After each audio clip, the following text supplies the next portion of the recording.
നമസ്കാരം. ഹലോ ഡോക്ടറിന്റെ പുതിയ എപ്പിസോഡിലേക്ക് എല്ലാ പ്രേക്ഷകർക്കും സ്വാഗതം. മഴക്കാലമാണ്. മഴയോടൊപ്പം എത്തുന്ന രോഗങ്ങളെ കരുതിയിരിക്കേണ്ടതുണ്ട്. മഴക്കാലത്ത് ശ്രദ്ധിക്കേണ്ട കാര്യങ്ങളെക്കുറിച്ചാണ് ഹലോ ഡോക്ടർ ഇന്ന് സംസാരിക്കുന്നത്. നമുക്കൊപ്പം ചേരുന്നത് കോട്ടയം ഗവൺമെന്റ് മെഡിക്കൽ കോളേജിലെ കമ്മ്യൂണിറ്റി മെഡിസിൻ വിഭാഗം പ്രൊഫസർ ഡോക്ടർ അനുപ ലൂക്കസ് ആണ്. നമസ്കാരം ഡോക്ടർ.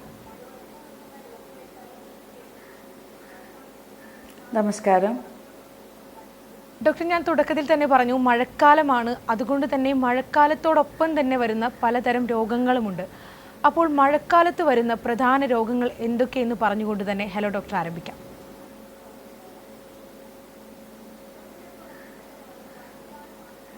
മഴക്കാലത്ത് പ്രധാനമായും വരുന്ന രോഗങ്ങൾ ശ്വാസകോശ രോഗങ്ങൾ, ജലജന്യ രോഗങ്ങൾ, കൊതുകിൽ കൂടെ പരക്കുന്ന ഡെങ്കിപ്പനി, ചിക്കൻ ഗുനിയ, അതുപോലെ എലിപ്പനി എന്നീ നാല് രോഗങ്ങളെയാണ് നമ്മൾ മഴക്കാലത്ത് ഏറ്റവും കൂടുതൽ ഭീതിയോടെ കാണേണ്ടത്. ഇതിൽ തന്നെ മരണത്തിന് കാരണമായേക്കാവുന്ന എലിപ്പനിയും ഡെങ്കിപ്പനിയുമാണ് ഏറ്റവും പ്രധാനപ്പെട്ടവ. എല്ലാവർക്കും അറിയാവുന്നതാണെങ്കിലും എലിപ്പനി എങ്ങനെയാണ് പടരുന്നതെന്ന് ഞാൻ ഒന്നും കൂടെ പറയാം. മലിനജലത്തോടുള്ള സമ്പർക്കം മൂലമാണ് എലിപ്പനി ഉണ്ടാകുന്നത്. മലിനജലത്തിൽ എലിയുടെ മൂത്രം, കന്നുകാലികളുടെ മൂത്രം എന്നിവ കലരാനും അത് പടരാനും മഴക്കാലത്ത് സാധ്യതകൾ കൂടുതലാണ്. ഈ രോഗാണു, ലെപ്റ്റോസ്പൈറ എന്ന രോഗാണു ഈ മൂത്രത്തിൽ കൂടെ ഈ ജലത്തിൽ എത്തുകയും നമ്മുടെ ശരീരത്തിലുള്ള മുറിവുകളിൽ കൂടെയും അല്ലെങ്കിൽ വാ കഴുകുമ്പോൾ അല്ലെങ്കിൽ ശുദ്ധമായ ജലം ഉപയോഗിക്കുമ്പോൾ നമ്മുടെ ശരീരത്തിൽ എത്തുകയും ചെയ്യുന്നു. അങ്ങനെ വളരെ വളരെ അപകടകരമായ എലിപ്പനി എന്ന രോഗം ഉണ്ടാകുന്നു. അതുപോലെ തന്നെ ഡേഞ്ചറസ് ആയിട്ടുള്ള ഒരു രോഗമാണ് ഡെങ്കിപ്പനി. എല്ലാവർക്കും അറിയാം, അത് കൊതുകുകളിൽ കൂടിയാണ് പടരുന്നത്. കെട്ടി നിൽക്കുന്ന ശുദ്ധജലത്തിലാണ് ഇത് പടർത്തുന്ന ഏഡീസ് കൊതുകുകൾ മുട്ടയിടുന്നതും വളരുന്നതും. അങ്ങനെ ഡെങ്കിപ്പനിയും എലിപ്പനിയുമാണ് ഏറ്റവും ശ്രദ്ധിക്കേണ്ട രോഗങ്ങൾ. പക്ഷേ ഇതോടൊപ്പം തന്നെ ജലജന്യ രോഗങ്ങളായ വയറിളക്കം ഒരു ലക്ഷണം മാത്രമാണ്. പലതരം രോഗാണുകൾ കൊണ്ട് വയറിളക്കം ഉണ്ടാകാം. ശ്വാസകോശ രോഗങ്ങൾ, അതായത് ജലദോഷത്തോടു കൂടിയുള്ള പനി, ശ്വാസം മുട്ടൽ ഉണ്ടാക്കുന്ന ന്യൂമോണിയ, ഇതെല്ലാം മഴക്കാലത്ത് കൂടുതലായി കാണുന്ന രോഗങ്ങളാണ്. ഇപ്പോൾ ഡോക്ടർ തന്നെ പറഞ്ഞു പലതരം രോഗങ്ങളുണ്ട് എന്നത്. അപ്പോൾ ഈ ഒരു രോഗത്തേക്ക് നമുക്ക് എങ്ങനെ പ്രതിരോധിക്കാൻ സാധിക്കും? ഇപ്പോൾ പ്രധാനപ്പെട്ടതായി ഡോക്ടർ തന്നെ പറഞ്ഞു അപകടകരമായ ഇപ്പോൾ ഡെങ്കിപ്പനി, എലിപ്പനി, അതോടൊപ്പം തന്നെ വരുന്നതാണ് ഇപ്പോൾ ചിക്കൻ ഗുനിയ ആയിക്കഴിഞ്ഞാലും അതുപോലുള്ള വൈറൽ പനികളൊക്കെ. അപ്പോൾ ഈ ഒരു പകർച്ചവ്യാധികളെ നമുക്ക് എങ്ങനെയാണ് പ്രതിരോധിക്കാൻ സാധിക്കുന്നത്?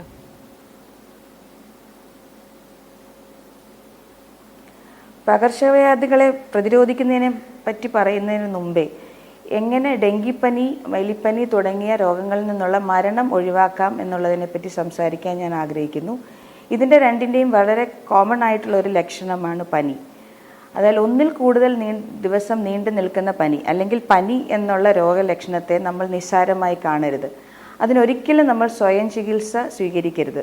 നമ്മൾ ഡെങ്കിപ്പനിയിൽ നിന്നും എലിപ്പനിയിൽ നിന്നും ഉണ്ടാകുന്ന മരണങ്ങളെ അവലോകനം ചെയ്യുമ്പോൾ നമ്മൾ മനസ്സിലാക്കുന്നത് പലപ്പോഴും മെഡിക്കൽ സ്റ്റോറിൽ നിന്നോ അല്ലെങ്കിൽ സ്വന്തമായി തന്നെ ഒരു പ്രിസ്ക്രിപ്ഷൻ എടുത്ത് പാരസെറ്റമോളോ ആൻറ്റിബയോട്ടിക്കൽ ഇപ്പോൾ മെഡിക്കൽ സ്റ്റോറുകളിൽ ലഭ്യമാകുന്നതിന് ഒത്തിരി തടസ്സങ്ങളുണ്ട്. എങ്കിൽ പോലും പനി എന്ന രോഗത്തിന് ചികിത്സ തേടാതിരിക്കുക എന്നുള്ളതാണ് ഏറ്റവും അപകടകരമായ കാര്യം. അപ്പോൾ ഇന്ന് ഈ മഴക്കാലത്ത് എല്ലാവർക്കും കൊടുക്കാനുള്ള ഏറ്റവും പ്രധാനപ്പെട്ട ഒരു സന്ദേശം എന്നുള്ളത് പനിയെ നിസ്സാരമായി കാണരുത്. പനി വലിയ രോഗങ്ങളുടെ ഒരു ലക്ഷണമാകാം. പനി ഒരു സാധാരണ രോഗത്തിൻ്റെ ലക്ഷണമാകാം, പക്ഷെ വലിയൊരു രോഗത്തിൻ്റെയും ലക്ഷണമാകാം. അപ്പോൾ പനി ഒരിക്കലും നിസ്സാരമായി കാണരുത്. പനിക്ക് സ്വയം ചികിത്സ ഒരിക്കലും തേടരുത്. എപ്പോഴും ഏറ്റവും അടുത്തുള്ള സർക്കാർ ആശുപത്രിയിലോ അല്ലെങ്കിൽ പ്രൈവറ്റ് ആശുപത്രിയിലോ പോയി പനിക്ക് ചികിത്സ തേടുക എന്നുള്ളതും രോഗം എന്തുകൊണ്ടാണ് രോഗമുണ്ടാകുന്നത് എന്നുള്ളത് കണ്ടുപിടിക്കുക എന്നുള്ളതും വളരെ പ്രധാനപ്പെട്ടതാണ്. പിന്നെ എല്ലാ പ്രാവശ്യവും നമ്മൾ പറയുന്നത് പോലെ ശുദ്ധജലം, വെള്ളം തിളപ്പിച്ചാറ്റി മാത്രം കുടിക്കുക, മലിനജലവുമായിട്ടുള്ള കോണ്ടാക്റ്റ് പറ്റുന്ന പോലെ ഒഴിവാക്കുക. ഇനി നമ്മുടെ കാലിലൊരു മുറിവുണ്ട് അല്ലെങ്കിൽ കയ്യിലൊരു മുറിവുണ്ട്, മലിനജലവുമായിട്ടുള്ള സമ്പർക്കം ഒഴിവാക്കാൻ പറ്റാത്തതാണെങ്കിൽ അത് വളരെ നന്നായി കവർ ചെയ്ത്, അതായത് ഈ വെള്ളത്തിലുള്ള രോഗാണു നമ്മുടെ ശരീരത്തിൽ എത്തുന്നത് തടയാൻ വേണ്ടി അത് കവർ ചെയ്യുക. പുറത്തൊക്കെ പോയി വന്നതിന് ശേഷം നമ്മുടെ പണ്ട് കാലത്തുള്ള ചില നല്ല ചിട്ടകളുണ്ടായിരുന്നു. നമ്മൾക്ക് പുറത്തൊക്കെ വന്നാൽ കൈയും കാലും കഴുകിയിട്ട് മാത്രമേ വീടിനകത്ത് കയറുകയുള്ളൂ, നല്ലപോലെ കൈ കഴുകിയിട്ട് മാത്രമേ ഭക്ഷണം കഴിക്കുകയുള്ളൂ. ഇങ്ങനെയുള്ള നമ്മുടെ പേഴ്സണൽ ഹൈജീൻ കാര്യങ്ങളിൽ പ്രത്യേക ശ്രദ്ധ കൊടുക്കുക, എസ്പെഷ്യലി ഈ മഴക്കാലത്ത്. ഇങ്ങനെ നമുക്ക് ജലജന്യ രോഗങ്ങൾ തടയാൻ പറ്റും. പിന്നെ ശ്വാസകോശ സംബന്ധമായ രോഗങ്ങൾ, വായുവിൽ കൂടെ പകരുന്ന രോഗങ്ങളായതുകൊണ്ട് തന്നെ ഇങ്ങനെയുള്ള രോഗലക്ഷണമുള്ളവർ കഴിയുന്നതും രോഗലക്ഷണമുള്ള സമയത്ത് മറ്റുള്ളവരുമായിട്ട് ഇടപഴകുന്നത് കുറയ്ക്കുക.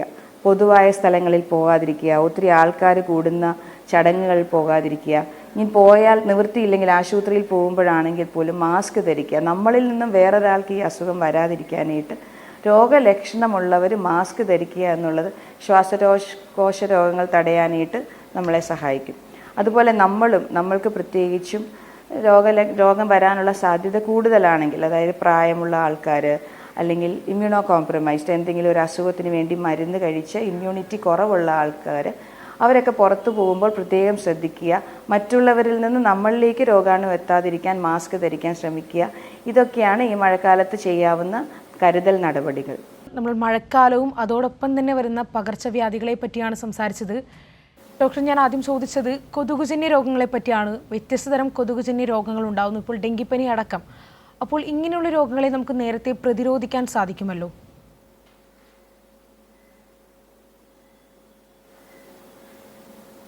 തീർച്ചയായും പ്രതിരോധിക്കാൻ സാധിക്കും. സാധാരണ എല്ലാ രോഗങ്ങളുടെയും ഏറ്റവും എളുപ്പമുള്ള പ്രതിരോധ നടപടി എന്ന് പറയുന്നത് അതിനെതിരെയുള്ള വാക്സിൻ സ്വീകരിക്കുക എന്നുള്ളതാണ്.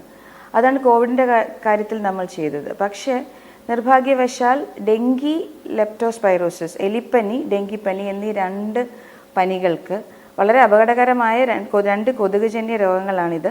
ഇത് രണ്ടിനും നമ്മൾക്കിപ്പോൾ വാക്സിനുകൾ അവൈലബിൾ അല്ല. അതിനെപ്പറ്റി ഗവേഷണങ്ങൾ നടക്കുന്നുണ്ട്, പലതും പൈപ്പ് ലൈനിലാണെങ്കിൽ പോലും നമ്മൾക്കിപ്പോൾ ആശുപത്രിയിൽ പോയി എടുക്കാവുന്ന ഒരു വാക്സിൻ ഈ 2 രോഗങ്ങൾക്കും അവൈലബിൾ അല്ല. അങ്ങനെയുള്ള സ്ഥിതിക്ക് നമ്മൾക്ക് പിന്നെ ശ്രദ്ധിക്കാൻ പറ്റുന്ന കാര്യം എന്ന് പറയുന്നത് ഈ കൊതുക് വഴി ഈ രോഗം പടരാതിരിക്കാൻ ശ്രദ്ധിക്കുക എന്നുള്ളതാണ്. അത് കൊതുക് വളരാനുള്ള സാഹചര്യങ്ങൾ ഒഴിവാക്കുക എന്നുള്ളതാണ്.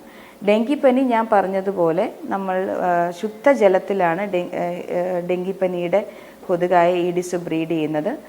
നമ്മൾക്കറിയാം, ചിരട്ട, പ്ലാസ്റ്റിക്, നമ്മൾ വലിച്ചെറിയുന്ന പ്ലാസ്റ്റിക് പാത്രങ്ങൾ, പിന്നെ നമ്മുടെ വീടുകളിലുള്ള ചെടിച്ചട്ടികൾ. ഇപ്പോൾ കോവിഡിന് ശേഷം എല്ലാവർക്കും വീടിൻ്റെ ഉള്ളിൽ ഇൻഡോർ പ്ലാന്റ്സും പുറത്തും എല്ലാവരും ഒത്തിരി പൂന്തോട്ടം നന്നാക്കുന്നതിലും ചെടികൾ വളർത്തുന്നതിലും, പ്രത്യേകിച്ച് വീടിൻ്റെ ഉള്ളിൽ ചെടികൾ വളർത്തുന്നതിനൊക്കെ ഒരു കൂടുതൽ ഉത്സാഹം നമ്മൾ കണ്ടിട്ടുണ്ട്. അപ്പോൾ ഇങ്ങനെയുള്ള ശുദ്ധജലത്തിലെല്ലാം ഈ ഏഡിസിൻ്റെ കൂത്താടികൾ വളരാനും അത് കൊതുകാകാനും അതുവഴി രോഗം പടരാനുമുള്ള സാധ്യതയുണ്ട്. അപ്പോൾ അത് തടയുക എന്നുള്ളതാണ് നമ്മൾക്ക് ചെയ്യാൻ പറ്റുന്ന ഒരു കാര്യം. അതിത് 10 ദിവസത്തിൽ ഒരിക്കൽ 10 ദിവസം എടുക്കും ഇത് കൂത്താടി വളർന്ന് കൊതുകാകാൻ വേണ്ടി. ആ ഒരു സമയത്തെ തടയാൻ വേണ്ടി 7 ആഴ്ചയിൽ ഒരിക്കലെങ്കിലും നമ്മളുടെ ചുറ്റും ഉള്ള പരിസരം നടന്ന് കണ്ട് ശ്രദ്ധിച്ച് നോക്കി വെള്ളം കെട്ടിക്കിടക്കുന്ന എല്ലാ പാത്രങ്ങളും, പൊട്ടിയ പാത്രങ്ങളാകട്ടെ അല്ലാതെ ചെടിച്ചട്ടികളാകട്ടെ, അതിലുള്ള വെള്ളം കമഴ്ത്തിക്കളയാനും അങ്ങനെ കൂത്താടികളുടെ വളർച്ചയെ തടയാനും നമ്മൾക്ക് കഴിയും. അതാണ് ഇതിനെതിരെയുള്ള ഏറ്റവും വലിയ പ്രതിരോധ നടപടി. അതുപോലെ ഇനി കൊതുകുകൾ ഇതിന്റെ വാഹകരാന്ന് പറഞ്ഞു. അപ്പൊ കൊതുക് കടിയിൽ നിന്നും ഹലോ ഡോക്ടർ, നമ്മോടൊപ്പം ഇപ്പോൾ ഒരു പ്രേക്ഷകൻ ചേരുന്നുണ്ട്. കേൾക്കാമോ ഡോക്ടർ? കേൾക്കാം. നമ്മോടൊപ്പം ഇപ്പോൾ ഒരു പ്രേക്ഷകൻ ചേരുന്നുണ്ട്. കാഞ്ഞങ്ങാട് നിന്ന് മധു ആണ്. മധു, ഡോക്ടറോട് ചോദിച്ചോളൂ. ഡോക്ടർ നമസ്കാരം. ഡോക്ടർ ഈ എലിപ്പനി പിന്നെ മലമൂത്രത്തിലല്ലാണ്ട് എലി കടിച്ചാലും എലിപ്പനി നമസ്കാരം. കൂടാതെ ഞാൻ എലി കടിച്ചിട്ട് ഡോക്ടറെ അടുത്ത് പോയിട്ടാകുമ്പോ ഡോക്ടർ പറഞ്ഞു പിന്നെ ആ വീട്ടിലുള്ള എലിയുടെ മൂത്രത്തിൽ കൂടെയാണ് ഉണ്ടാവും.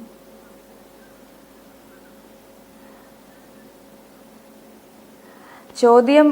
എലി കടിച്ചാൽ എലിപ്പനി വരുവാണോ എന്നുള്ളതാണോ സംശയം? അതാണോ സംശയം? കൂടാതെ എലി കടിച്ചിട്ട് ഞാൻ ഡോക്ടറെ എലിയുടെ കടിയിൽ കൂടെ പകരുമോ?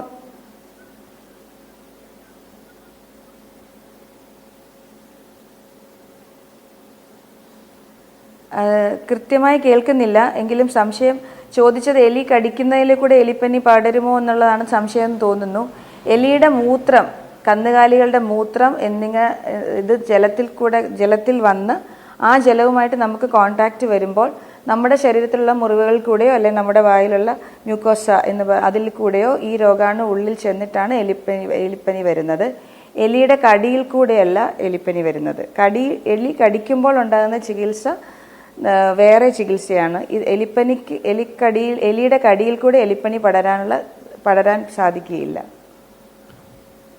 ചോദ്യത്തിന് ഉത്തരം കിട്ടിയെന്ന് വിചാരിക്കുന്നു. പ്രേക്ഷകന് വ്യക്തമായെന്ന് മനസ്സിലാക്കുന്നു ഡോക്ടർ.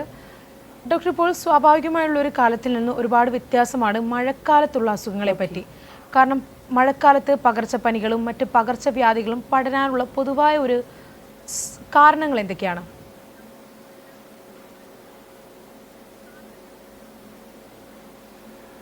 ഞാൻ നേരത്തെ സൂചിപ്പിച്ചതുപോലെ തന്നെ മഴ കൂടുതലായിട്ട് വരുമ്പോൾ ജലം മലിനപ്പെടാനുള്ള സാധ്യതകളും വർദ്ധിക്കുകയാണ്.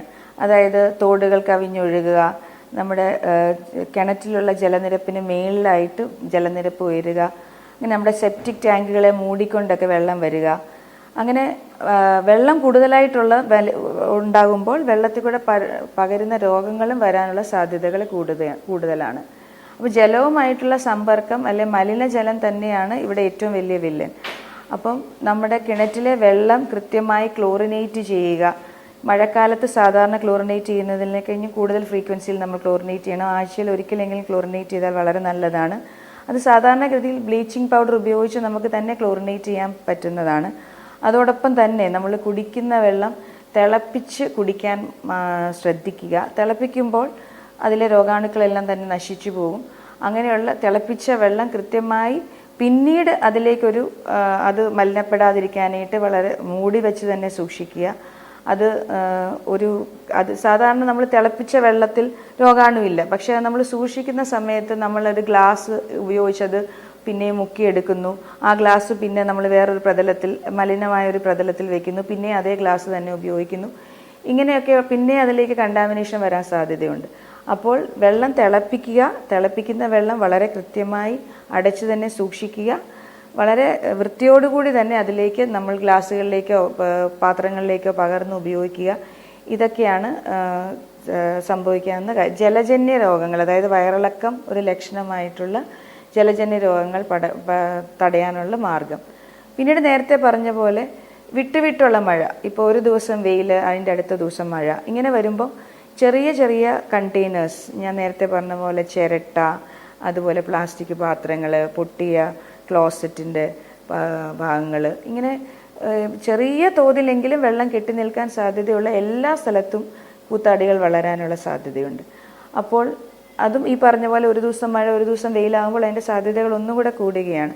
അപ്പോൾ അങ്ങനെയുള്ള ശുദ്ധജലം കെട്ടി നിൽക്കാനുള്ള സാഹചര്യങ്ങൾ കൂടുന്നത് കൂടിയാണ് മഴക്കാലത്ത് രോഗങ്ങൾ കൂടുന്നത്.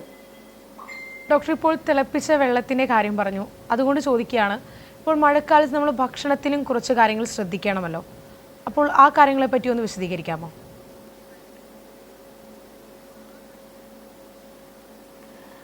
വെള്ളത്തിൽ കൂടെ മാത്രമല്ല ഭക്ഷണത്തിൽ കൂടെയും രോഗങ്ങൾ പടരാൻ സാധ്യതയുണ്ട്. അതെല്ലാവർക്കും അറിയാവുന്ന കാര്യങ്ങളാണ്.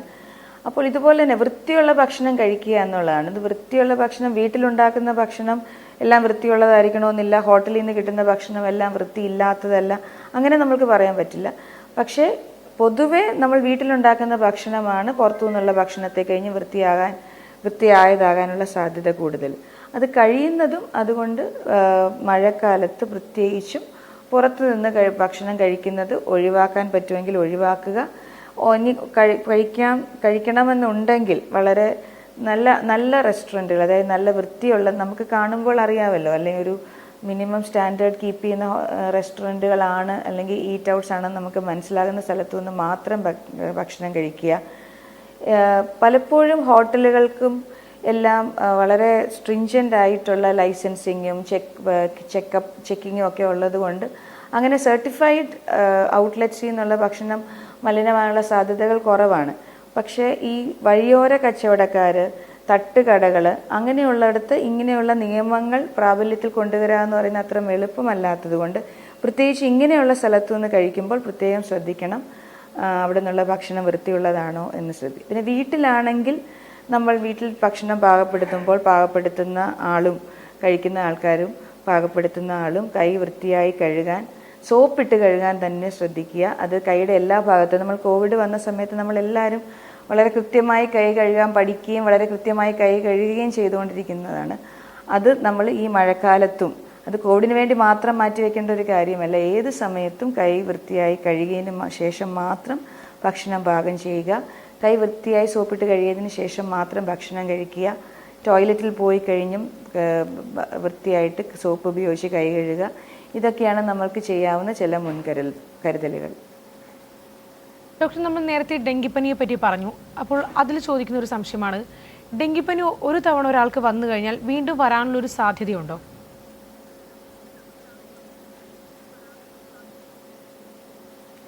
വീണ്ടും വരാനുള്ള സാധ്യതയുണ്ട്. ചിക്കൻ ബോക്സ് പോലെയുള്ള ചില രോഗങ്ങൾ ഒരു പ്രാവശ്യം വന്നാൽ അത് ലൈഫ് ലോങ് ഇമ്മ്യൂണിറ്റി എന്ന് പറയും. നമ്മുടെ ജീവിതകാലം മുഴുവൻ അതിൽ നിന്ന് ഒരു പ്രതിരോധ ശക്തി നമുക്ക് കിട്ടും. വളരെ വളരെ വളരെ വിരളമായി മാത്രമേ രണ്ടാമതൊരിക്കൽ രോഗിക്ക് ചിക്കൻ ബോക്സ് വരികയുള്ളൂ. പക്ഷേ ഡെങ്കിപ്പനി പോലെയുള്ള അസുഖങ്ങൾ അങ്ങനെയല്ല. ഒരു പ്രാവശ്യം വന്നാൽ പിന്നെയും നമ്മൾക്ക് വരാൻ സാധ്യതയുണ്ട്. കാരണം ഇത് ഉണ്ടാകുന്ന വൈറസുകൾ പല തരത്തിലുള്ള വൈറസുകൾ കൊണ്ട്, ഡെങ്കിപ്പനിയിൽ തന്നെ പല വിഭാഗങ്ങളുണ്ട് ഡെങ്കി വൈറസിൽ തന്നെ. അപ്പോൾ അതുകൊണ്ട് തന്നെ ഒരു പ്രാവശ്യം ഡെങ്കിപ്പനി വന്നതുകൊണ്ട് പിന്നെ വന്നുകൂടായികയെന്നില്ല. അതുകൊണ്ട് ഡെങ്കിപ്പനി വന്ന ആളാണെങ്കിൽ പോലും എല്ലാ പ്രതിരോധ നടപടികളും സ്വീകരിക്കേണ്ടതാണ്. അതോടൊപ്പം തന്നെ ഈ ഒരു അസുഖം വന്നതിന് ശേഷമുള്ള പിന്നീട് ഉണ്ടാകുന്ന ശാരീരിക ബുദ്ധിമുട്ടുകൾ ഉണ്ടാകില്ലേ? അതെങ്ങനെയൊക്കെ ആയിരിക്കും? തീർച്ചയായും എല്ലാ വൈറൽ പനികൾക്കും ശേഷം ഉണ്ടാകുന്ന ഒരു ലക്ഷണമാണ് ശരീരത്തിന് ക്ഷീണം, പണ്ടത്തെ കഴിഞ്ഞും ഉത്സാഹക്കുറവ്. ഇതെല്ലാം എല്ലാ വൈറൽ പനികളുടെയും ബാക്കി പത്രമായിട്ട് വരുന്ന ലക്ഷണങ്ങളാണ്. അപ്പോൾ അതിന് നമ്മൾ ചെയ്യേണ്ടതെന്ന് പറയുന്നത്, പൊതുവെ പനി വരുമ്പോൾ അല്ലെ, പ്രത്യേകിച്ച് വൈറൽ പനി വരുമ്പോൾ നമ്മുടെ വിശപ്പ് കുറയും. അപ്പോൾ സ്വാഭാവികമായി നമ്മൾ കഴിക്കുന്ന ഭക്ഷണത്തിൻ്റെ അളവ് കുറയും. അങ്ങനെ ക്ഷീണം വരാം. ഇതപ്പം നമ്മൾ സാധാരണ രീതിയിൽ വളരെ സമീകൃതമായ ആഹാരം, ആരോഗ്യകരമായ ഭക്ഷണം കഴിക്കുക, നല്ലപോലെ വെള്ളം കുടിക്കുക എന്നുള്ളത് വളരെ ഇമ്പോർട്ടൻ്റ് ആണ്. നല്ലപോലെ വെള്ളം കുടിക്കുക, നല്ല ഭക്ഷണം കഴിക്കുക, കഴിയുന്നതും ശരീരത്തിന് ആയാസമില്ലാതെ റെസ്റ്റ് എടുക്കാൻ നോക്കുക. ഇതൊക്കെയാണ് ഒരു വൈറൽ പനിയിൽ നിന്നും വൈറൽ പനി മാറിയതിന് ശേഷം നമുക്ക് ചെയ്യാവുന്ന കാര്യങ്ങൾ. ഡോക്ടർ, ഇപ്പോൾ ഈ ഒരു ചികിത്സയ്ക്ക് ശേഷം പിന്നീടുള്ള ഭക്ഷണവും വിശ്രമ രീതികളും എങ്ങനെയായിരിക്കണം? അതിലെന്തൊക്കെ കാര്യങ്ങൾ ശ്രദ്ധിക്കണം?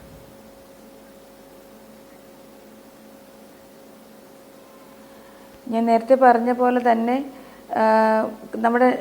നമ്മൾ വൈറൽ പനിക്ക് ശേഷം നമ്മുടെ വിശപ്പ് കുറയാനൊരു സാധ്യതയുണ്ട്. അപ്പോൾ അതും കൂടെ കണക്കിലെടുത്ത് നല്ല സമീകൃതമായ ആഹാരം നമ്മൾ എപ്പോഴും കഴിക്കുന്ന പോലെ ആവശ്യത്തിന് കാർബോഹൈഡ്രേറ്റും പ്രോട്ടീനും ഇലക്കറികളും പഴങ്ങൾ അങ്ങനെയൊക്കെ എല്ലാം ഉൾപ്പെടുത്തി ഉള്ള ഒരു സമീകൃത ആഹാരം കഴിക്കുക തന്നെ ചെയ്യണം. പ്രത്യേകമായിട്ട് ഒരു ആഹാര രീതി വൈറൽ പനിക്ക് ശേഷം ഇന്നത് കഴിക്കാൻ പാടില്ല, ഇന്നത് കഴിക്കാം, അങ്ങനെയില്ല. എപ്പോഴും നമ്മൾ കഴിക്കുന്ന പോലെയുള്ള സമീകൃത ആഹാരം കഴിക്കാൻ ശ്രമിക്കുക, നല്ലപോലെ വെള്ളം കുടിക്കാൻ ശ്രമിക്കുക, എപ്പോഴും ബോഡി ഹൈഡ്രേറ്റഡ് ആയിട്ടിരിക്കാൻ ശ്രമിക്കുക. ഇങ്ങനെയുള്ള കാര്യങ്ങളാണ് ചെയ്യാൻ പറ്റുന്നത്.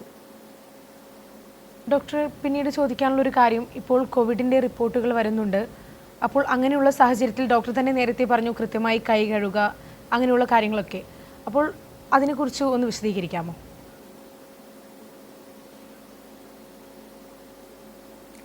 സൗത്ത് ഈസ്റ്റ് ഏഷ്യൻ രാജ്യങ്ങളിലെല്ലാം കോവിഡിൻ്റെ എണ്ണം കൂടി വരികയാണ്. നമ്മുടെ നാട്ടിലും കൂടുതൽ ടെസ്റ്റ് ചെയ്യുന്നത് കൊണ്ടാണോ എന്നറിയില്ല, കോവിഡിൻ്റെ എണ്ണം ഡെഫിനറ്റ്ലി എണ്ണത്തിൽ കൂടുതൽ വരുന്നുണ്ട്. പക്ഷേ അത് വലിയ അപകടകരമായ ഒരു നമ്പറിലേക്ക് എത്തിയിട്ടില്ല. അതുകൊണ്ടുണ്ടായ മരണങ്ങൾ റിപ്പോർട്ട് ചെയ്യപ്പെട്ടേക്കുന്നത് വളരെ കുറവാണ്. അപകടകരമായ ഒരു സാഹചര്യം ഇപ്പോൾ നിലവിലില്ല. പക്ഷേ നമ്മളെല്ലാവരും ജാഗരൂകരായിരിക്കണം. ഞാൻ നേരത്തെ പറഞ്ഞ പോലെ കോവിഡ് ഒരു ശ്വാസകോശ രോഗമാണ്, വായുവിൽ കൂടെയാണ് പകരുന്നത്. അപ്പോൾ അസുഖമുള്ള ആൾക്കാർ ശ്രദ്ധിക്കുന്നതാണ്, അസുഖമുള്ള ആൾക്കാരിൽ നിന്ന് മറ്റുള്ളവരിലേക്ക് പകരാതിരിക്കാൻ ശ്രദ്ധിക്കുന്നതാണ് ഏറ്റവും ഇമ്പോർട്ടൻ്റ്. അതായത് നമ്മൾക്കൊരു കോവിഡിൻ്റെ രോഗലക്ഷണങ്ങളുണ്ടെങ്കിൽ, പനി, പ്രത്യേകിച്ചും കോവിഡിൻ്റെ ഒരു രോഗലക്ഷണമാണ് മണം പോവുക എന്നുള്ളത്. അപ്പോൾ മണം അറിയാതിരിക്കുക, അതിൻ്റെ കൂടെ വരുന്ന പനി, ജലദോഷം, തുമ്മൽ, തലവേദന, ഇങ്ങനെ കോവിഡിൻ്റെ ലക്ഷണങ്ങൾ നമുക്കെല്ലാം അറിയാം. അപ്പോൾ ഇങ്ങനെയുള്ള രോഗലക്ഷണങ്ങളിലുള്ള ആൾക്കാർ നമ്മളിൽ നിന്നും മറ്റുള്ളവരിലേക്ക് കോവിഡ് പകരാതിരിക്കാനായിട്ട് കഴിയുന്നതും നമ്മൾ ഐസൊലേറ്റ് ചെയ്യുക, നമ്മൾ പുറത്തു പോകാതിരിക്കുക, മറ്റുള്ളവരുമായിട്ടുള്ള സമ്പർക്കം ഏറ്റവും കുറയ്ക്കുക, ഒഴിവാക്കുക തന്നെ ചെയ്യാം. ഒത്തിരി ആൾക്കാർ കൂടുന്ന സ്ഥലത്ത് പോകാതിരിക്കുക. ഇങ്ങനെയുള്ള കാര്യങ്ങൾ നമ്മൾക്ക് ശ്രദ്ധിക്കാൻ പറ്റും. പിന്നെ നമ്മൾ ശ്രദ്ധിക്കേണ്ട കാര്യങ്ങൾ, നമുക്ക് അസുഖം ഇല്ലെങ്കിൽ നമ്മൾ ശ്രദ്ധിക്കേണ്ട കാര്യം എന്ന് പറയുന്നത് പുറത്തു പോകുമ്പോൾ, അല്ല പബ്ലിക് ട്രാൻസ്പോർട്ടിൽ യാത്ര ചെയ്യുമ്പോൾ, അല്ലെങ്കിൽ ഒരു ക്രൗഡിൽ പോകുമ്പോൾ, ഒത്തിരി ആൾക്കാർ കൂടുന്ന സ്ഥലത്ത് പോകുമ്പോഴേക്കും രോഗാണു നമ്മളിലേക്ക് കയറാതിരിക്കാനായിട്ട് മാസ്ക് ഉപയോഗിക്കുക എന്നുള്ളതാണ്. നേരത്തെ കോവിഡ് പാൻഡമിക്കിൻ്റെ സമയത്ത് നമ്മൾ ചെയ്ത എല്ലാ കാര്യങ്ങളും അതുപോലെ തന്നെയാണ് ഇപ്പോഴും ചെയ്യേണ്ടത്.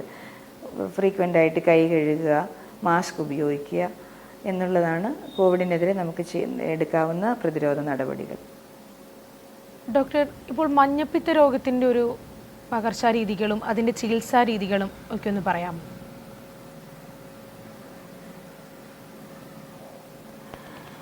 മഞ്ഞപ്പിത്തം ഒരു രോഗമല്ല, മഞ്ഞപ്പിത്തം ഒരു രോഗലക്ഷണമാണ്. എങ്കിലും ഈ മഴക്കാലത്ത് കാണുന്ന മഞ്ഞപ്പിത്ത രോഗങ്ങൾ കൂടുതലും ഹെപ്പറ്റൈറ്റിസ് എ, അതായത് ഭക്ഷണത്തിൽ കൂടെയും വെള്ളത്തിൽ കൂടെയും പകരുന്ന ഹെപ്പറ്റൈറ്റിസ് എ ആകാനാണ് സാധ്യത. മഞ്ഞപ്പിത്തം ഞാൻ നേരത്തെ പറഞ്ഞ പോലെ ഹെപ്പറ്റൈറ്റിസ് ബി പോലെയുള്ള വൈറസുകളിൽ നിന്ന് വരാം, അല്ലെങ്കിൽ നമ്മളുടെ സർജിക്കൽ റീസൺസ് കൊണ്ട് വരാം. അതായത് ഇൻഫെക്ഷൻ കൊണ്ടല്ലാതെയും മഞ്ഞപ്പിത്തം വരാം. പക്ഷേ ഈ ഒരു സമയത്ത് കൂടാൻ സാധ്യതയുള്ള മഞ്ഞപ്പിത്തം എന്ന് പറയുന്നത് ഹെപ്പറ്റൈറ്റിസ് എ ആണ്. ആ ഹെപ്പറ്റൈറ്റിസ് എക്കെതിരെയുള്ള പ്രതിരോധ നടപടികൾ എന്ന് പറയുന്നത് ഞാൻ നേരത്തെ പറഞ്ഞ ഭക്ഷണത്തിൻ്റെ കാര്യത്തിലും വെള്ളത്തിൻ്റെ കാര്യത്തിലും ശ്രദ്ധിക്കേണ്ട കാര്യങ്ങൾ തന്നെയാണ്. കൈ കഴുകുക, ഇതെല്ലാം തന്നെയാണ് പ്രതിരോധ നടപടികളെല്ലാം. ഈ വയറിളക്ക രോഗങ്ങൾ, ഹെപ്പറ്റൈറ്റിസ് എ ഉൾപ്പെടെയുള്ള രോഗങ്ങൾക്കെല്ലാം പൊതുവായ പ്രതിരോധ നടപടികളാണുള്ളത്. അതിൻ്റെ ചികിത്സ എന്ന് പറയുന്നത് മഞ്ഞപ്പിത്തത്തിൻ്റെ കാരണം എന്താണെന്ന് കണ്ടുപിടിച്ചതിന് ശേഷം ടെസ്റ്റ് ചെയ്ത് എന്താണ് മഞ്ഞപ്പിത്തത്തിൻ്റെ കാരണമെന്ന് അറിഞ്ഞതിന് ശേഷമേ ഉള്ളൂ നമ്മൾ എന്ത് ചികിത്സയാണ് ചെയ്യേണ്ടതെന്ന് പറയാൻ പറ്റുള്ളൂ. പക്ഷേ ഒരു കാര്യം ഞാൻ പറയാം, മഞ്ഞപ്പിത്തം എലിപ്പനിയുടെ ഒരു ലക്ഷണമാണ്. പക്ഷേ ഒരു മഞ്ഞപ്പിത്തത്തിലേക്ക് എലിപ്പനിയുള്ള രോഗി പോകുന്നത് പനി വന്നതിന് ശേഷം 2-3 ദിവസങ്ങൾക്ക് ശേഷമേ മഞ്ഞപ്പിത്തത്തിൻ്റെ തുടക്കം പോലും കാണുകയുള്ളൂ. അതായത് മൂത്രത്തിൽ ചെറുതായിട്ടുള്ള മഞ്ഞ നിറവോ അല്ലെ കണ്ണിനുള്ള മഞ്ഞ നിറവോ ഒന്നും ആദ്യത്തെ ദിവസം കാണണമെന്നില്ല. അവിടെയാണ് ഞാൻ പറഞ്ഞ പനിക്ക് സ്വയം ചികിത്സ ഒഴിവാക്കുക എന്നുള്ള ഒരു വളരെ ഇമ്പോർട്ടൻ്റ് ആയിട്ടുള്ള കാര്യം. മഞ്ഞപ്പിത്തം എലിപ്പനിയുടെ ഒരു ലക്ഷണമാണ്. പക്ഷേ മഞ്ഞപ്പിത്തം വരെ നമ്മൾ നോക്കിയിരുന്ന് അത് മഞ്ഞപ്പിത്തം വന്നിട്ട് ആശുപത്രിയിൽ പോകാമെന്നുള്ള ഒരു ആറ്റിറ്റ്യൂഡ് ആകരുത്. പനി സ്വയം ചികിത്സിക്കുക എന്നുള്ളൊരു ആറ്റിറ്റ്യൂഡ് ആകരുത്. പനി വന്നാൽ സ്വയം ചികിത്സ തേടാതിരിക്കുക. ഒന്നിൽ കൂടുതൽ ഉള്ള പനിയാണെങ്കിൽ ഡോക്ടറിൻ്റെ അടുത്ത് തന്നെ ഡോക്ടറിൻ്റെ കൺസൾട്ടേഷന് ശേഷം മാത്രം മരുന്ന് കഴിക്കുക. അത് പാരസെറ്റമോൾ ആണെങ്കിൽ പോലും ഡോക്ടറിൻ്റെ കൺസൾട്ടേഷന് ശേഷം മാത്രം മരുന്ന് കഴിക്കുക എന്നുള്ളതാണ് ഈ മഴക്കാലത്ത് എനിക്ക് നൽകാനുള്ള ഏറ്റവും ഇമ്പോർട്ടൻ്റ് ആയിട്ടുള്ള മെസ്സേജ്. ശരി ഡോക്ടർ, വ്യക്തമാണ്.